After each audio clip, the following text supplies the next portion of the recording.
अस्सलामु अलैकुम नहमदु व नसल्ली अला रसूलिल करीम। सामईन किराम, नाज़रीन किराम, 2-4 दिन से मुसलसल ये ख़बरें आ रही है कि किसी न किसी मुकाम पर आज अपना भाई अपने भाई को क़त्ल कर रहा है। इसकी सबसे बड़ी वजह यह है कि हमको दीन का इल्म नहीं है, क़त्ल की सज़ा मालूम नहीं है, और जो क़ानून सज़ा दे रहा है उससे जल्दी बरी हो जाते हैं, और इनकी तरबियत जिस अंदाज से जिसमें इनके वालिदैन की तरफ से होना चाहिए वो हो नहीं पाती।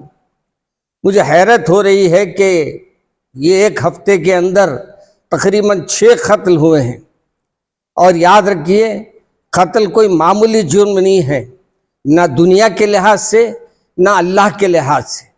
अगर आखिरत में अगर इसका आपको सज़ा का मामला मालूम हो जाए और इसकी सज़ा आपको इल्म में आ जाए तो आपको समझ में आ जाएगी बात कि आपकी ज़िंदगियों में आप कितने बड़े गुनाह कर रहे हैं।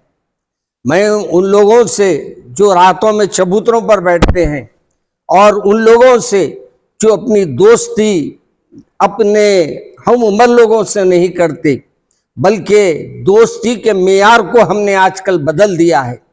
मामूली मामूली चीज़ों पर एक दूसरे के लिए नुकसानदेह बन जाते हैं और क़त्ल तक बात पहुंचा देते हैं। मैं उन तमाम अहलियान महल्ला, जिन महल्लों में ये हालात हुए हैं और जिन महल्लों में ये हालात नहीं हुए हैं, मैं उन तमाम से ये गुजारिश करूंगा, आप अपने महल्ले में कमेटी बनाएं। आप अपनी सरकर्दगी में मस्जिद कमेटी के तरफ से एक मुहिम चलाए हर महल्ले में, और हर महल्ले में एक मुहिम ये चलाए कि कोई शाम के बाद, कोई मगरिब के बाद, कोई ईशा के बाद अपने घरों से बाहर नहीं दिखेगा, और अगर दिखेगा तो हम उसको महल्ले में आने नहीं देंगे। पूरे महल्ले वाले अगर फैसला कर देंगे तो यकीनन वो घर वालों को भी अकल आ जाएगी, वो अपने बच्चे को सुधारने और संभालने की कोशिश करेंगे। मैं बहुत दूर अंदेशी से इस नतीजे पे पहुंचा हूं, इसके अलावा हम अपनी औलाद को बचा नहीं पाएंगे। आज मोटरसाइकिल भगाना, यानी किसी मुकाम पर हम किसी से कम नहीं है। आजकल हर मुकाम पर कहीं नजर आता है तो हमारा बच्चा नजर आता है। हर मुकाम पर बदनामगी का, अगर कोई मुसलमान है तो ये समझ ले कि बदनामगी जो आप दीन की कर रहे हैं, ईमान की कर रहे हैं, क्या आप सरकार दो आलम सल्लल्लाहु अलैहि वसल्लम की शफाअत आपको मिलेगी? क्या आपको शफाअत रसूल मिलेगी? मेरे भाई, खुदारा अपने अपने महल्लों में कमेटी बनाओ, अपने महल्लों में एक मस्जिद कमेटी के साथ एक अहलियान महल्ला को जोड़ो और जोड़ के ये फैसले करो कि हमारे बच्चे बाहर नहीं जाएंगे, और अगर दिखेगा तो हम उसको महल्ले में आने नहीं देंगे। पूरे महल्ले वाले अगर फैसला कर देंगे तो यकीनन वो घर वालों को भी अकल आ जाएगी, वो अपने बच्चे को सुधारने और संभालने की कोशिश करेंगे। मैं बहुत दूर अंदेशी से इस नतीजे पे पहुंचा हूं, इसके अलावा हम अपनी औलाद को बचा नहीं पाएंगे।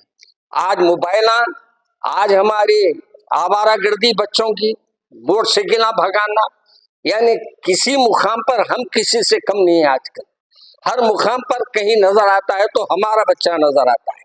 हर मुकाम पर बदनामगी का, अगर कोई मुसलमान है तो ये समझ ले कि बदनामगी जो आप दीन की कर रहे हैं, ईमान की कर रहे हैं, क्या आप सरकार दो आलम सल्लल्लाहु अलैहि वसल्लम की शफाअत आपको मिलेगी? क्या आपको शफाअत रसूल मिलेगी? मेरे भाई, खुदारा अपने अपने महल्लों में कमेटी बनाओ, अपने महल्लों में एक मस्जिद कमेटी के साथ एक अहलियान महल्ला को जोड़ो और जोड़ के ये फैसले करो कि हमारे बच्चे बाहर नहीं जाएंगे, हमारे बच्चे आवारागर्दी नहीं करेंगे, हमारे बच्चों की हम तरबियत करेंगे। हर हफ्ता प्रोग्राम रखिए, दिन में 1-1 घंटे को पूरे महल्ले के बच्चों को जमा कीजिए, उनकी इस्लाह की फिक्र कीजिए, उनकी ज्यादा से ज्यादा कोशिश कीजिए कि उनको एक जगह जमा करे और उनसे मिलजुल कर ये कोशिश करे कि अपने महल्लों की हम इस्लाह करें। आपको नहीं मालूम, एक कत्ल करने वाला जिंदगी भर अल्लाह तबारक व तआला के अजाब में मुब्तला रहेगा, और एक गुनहगार जिसका अल्लाह कभी उसको माफ नहीं करेगा। हाँ, दीद देने की एक रस्म थी, वो भी इस्लामी हुकूमत होने पे। यहाँ तो इस्लामी हुकूमत नहीं है, यहाँ कानूनी हुकूमत, कानून चलता है, और कानून में ऐसा कोई पैरा नहीं है कि आपको हमेशा यानी गिरफ्त में रखे। इसलिए मैं आपसे पर्सनल गुजारिश कर रहा हूँ, और आपसे आपके अहलो अयाल की, आपके हिफाजत के लिए बात कह रहा हूँ। और ये मेरी गुजारिश है आपसे कि खुदारा अब हमारे बच्चों को नमाजी बनाओ, हमारे बच्चों को कुरान पढ़ना सिखाओ, खुदा के वास्ते अपने बच्चों को वाज़ो नसाए के महफिलों में ले जाओ। क्या है, कितना भी बड़ा हो जाए आप कान पकड़ के ला सकते हैं कि आप बाप है तो आप मामा है, आप तो मामा अगर है, मामू है, चाचा है तो अपने भतीजे की हिफाजत कीजिए, मामू है तो अपने भांजे की हिफाजत कीजिए, बाप है तो अपने बेटे की हिफाजत कीजिए। जब तक आप ये नहीं करेंगे, इसी अंदाज के जो हालात हो रहे हैं, इसी अंदाज से न सिर्फ हालात होंगे बल्कि एक खून का मामला यहाँ तक पहुंच गया है कि एक भाई दूसरे भाई का खून कर रहा है, और ऐसा ना हो कि बाप बेटे में भी कत्ल का मामला शुरू हो जाए, घर घर में कत्ल का मामला शुरू हो जाए। खुदारा आज भी हमको अपने रसूल सल्लल्लाहु अलैहि वसल्लम की इताअत करना है, तो उनको बच्चों को इताअत करना बताओ, दीन क्या है बताओ, इस्लाम क्या है बताओ, इसकी सज़ा क्या है बताओ, जज़ा क्या है बताओ। और ये सब बताने के लिए आप उलमा की सोबत में अपने आप को भी ले जाओ, अपने बच्चों को भी ले जाओ। ये चंद गुजारिशात है, अल्लाह आपको और मुझे अमल करने की तौफीक दे। अस्सलामु अलैकुम व रहमतुल्लाहि व बरकातहू।